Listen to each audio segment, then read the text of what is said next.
Bismillahirrahmanirrahim. Assalamualaikum warahmatullahi wabarakatuh. Pada kali ini saya akan membagikan sebuah kisah tentang An-Nu'man bin Muqarrin al-Muzani. Iman memiliki rumah, kemunafikan juga memiliki rumah. Sedangkan rumah Bani Muqarrin termasuk salah satu rumah iman. Abdullah bin Mas'ud. Kabilah Muzainah membuat perumahan bagi penduduknya berdekatan dengan kota Yasrib yang berada pada tepi jalan yang melintas antara Madinah dan Mekah. Saat Rasulullah berhijrah ke Madinah, kabar tentang beliau sampai ke perkampungan Muzainah lewat orang yang lalu lalang di sana. Tidak ada satu kabar pun tentang beliau yang sampai kepada mereka, kecuali kabar yang baik saja. Pada suatu petang, pemimpin kabilah ini yang bernama An-Nu'man bin Muqarrin al-Muzani sedang duduk bersama para sahabat dan para pembesar kabilahnya. Ia berkata kepada mereka, "Wahai kaumku, tidak ada yang kita ketahui tentang Muhammad kecuali kebaikan saja. Tiada yang kita dengarkan tentangnya selain kasih sayang, kebaikan dan keadilan. Mengapa kita masih berleha-leha, sedang banyak manusia yang bersegera untuk menjumpainya?" Kemudian ia meneruskan, "Aku telah berniat akan mendatanginya esok hari. Siapa yang ingin berangkat bersamaku, maka bersiaplah." Apa yang diucapkan Nu'man begitu membekas pada diri kaumnya. Pada pagi harinya, ia menjumpai sahabatnya yang berjumlah 10 orang. 400 orang penunggang kuda dari suku Muzainah yang telah siap untuk berangkat bersamanya ke Yasrib demi menjumpai Nabi SAW dan menyatakan diri masuk ke dalam agama Allah. Namun An-Nu'man merasa malu untuk membawa rombongan yang begitu banyak datang menghadap Rasulullah SAW tanpa membawa apa-apa untuk beliau dan kaum muslimin sebagai oleh-oleh. Akan tetapi, kemarau yang panjang yang terjadi di daerah Muzainah telah menyebabkan tidak ada hasil ternak dan sawah yang tersisa dan dapat dibawa sebagai hadiah. Maka An-Nu'man bersama para sahabatnya mulai mengumpulkan apa saja yang ada di rumah mereka. Akhirnya mereka mengumpulkan apa yang tersisa dari apa yang mereka miliki.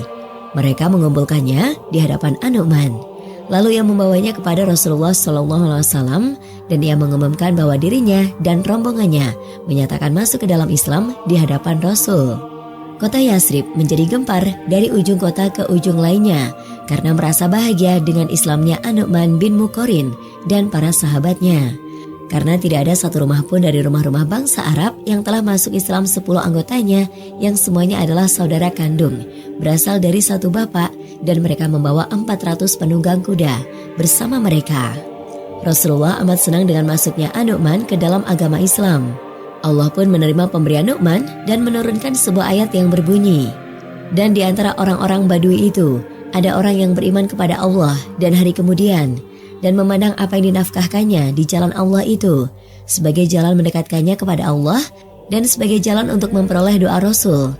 Ketahuilah sesungguhnya nafkah itu adalah suatu jalan bagi mereka untuk mendekatkan diri kepada Allah. Kelak Allah akan memasukkan mereka ke dalam rahmat surganya. Sesungguhnya Allah Maha Pengampun lagi Maha Penyayang." Surat At-Taubah 9 ayat 99. Nu'man bin Muqarrin bergabung di bawah panji Rasulullah SAW. Dan ia mengikuti semua peperangan yang Rasul lakukan tanpa pernah terlewatkan satu pun juga. Saat kekhalifahan dipimpin oleh Abu Bakar As-Siddiq, Nu'man dan kaumnya dari Bani Muzainah mendukung Abu Bakar sepenuhnya dan itu berdampak penting untuk menumpas para manusia yang kembali murtad.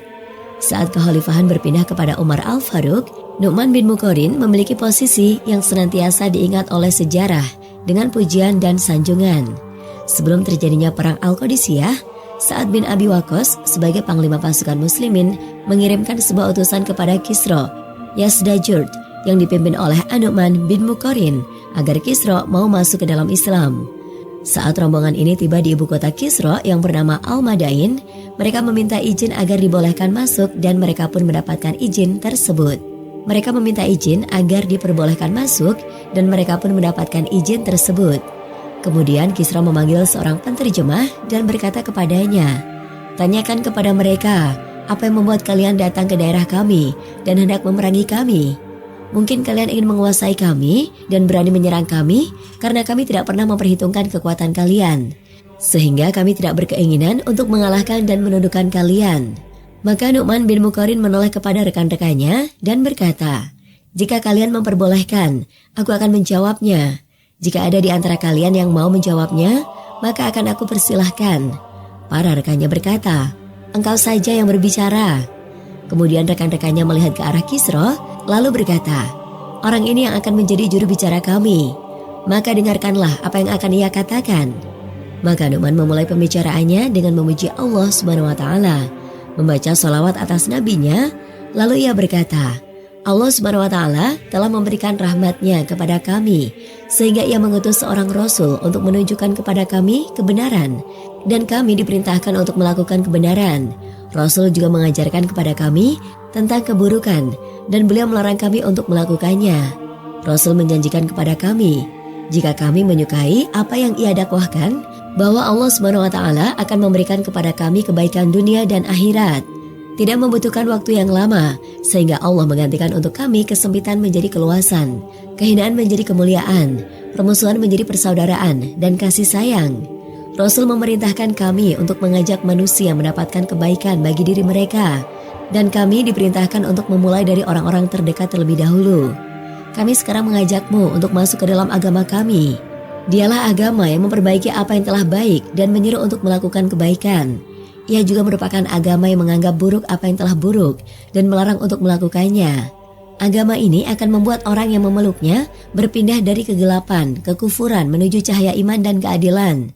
Jika kalian menerima ajakan kami untuk masuk ke dalam Islam, maka kami akan meninggalkan kitabullah kepada kalian, dan kami akan tegakkan kehidupan kalian berdasarkan kitab tersebut, supaya kalian dapat menetapkan hukum dengannya, dan kami pun akan kembali ke daerah kami dan membiarkan kalian tanpa perlu diganggu. Jika kalian tidak mau masuk ke dalam Islam, kami akan mengambil jizyah, upeti dari kalian, dan kami akan memberikan perlindungan untuk kalian. Jika kalian tidak mau membayar jizyah, maka kami akan memerangi kalian. Maka meledaklah amarah Yazdajurd begitu mendengar kalimat tadi. Ia lalu berkata, "Aku belum pernah tahu adanya sebuah umat di muka bumi ini yang lebih celaka dari kalian. Lebih sedikit jumlahnya, amat tercerai-berai, dan paling buruk kondisinya.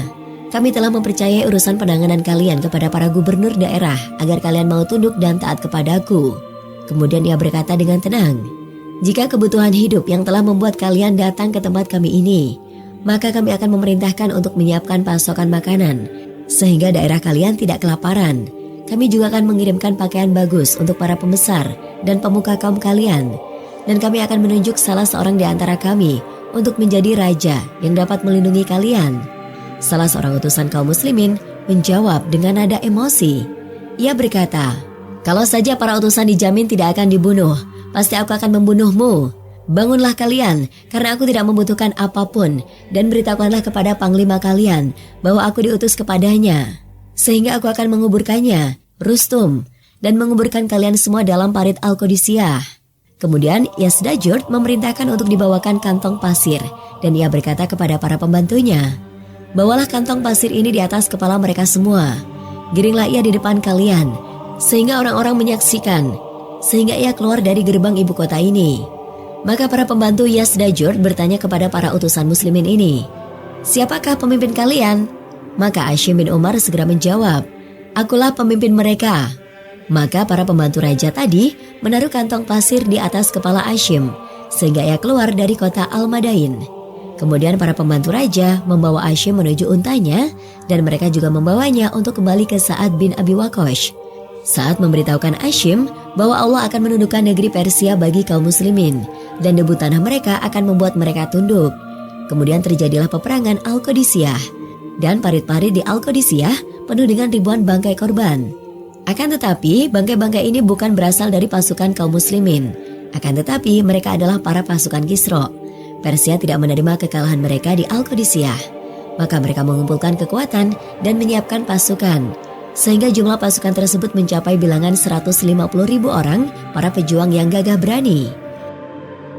Dan demikianlah kisah kali ini, semoga bisa bermanfaat bagi kita semua. Amin, Allahumma amin. Sekian, wassalamualaikum warahmatullahi wabarakatuh.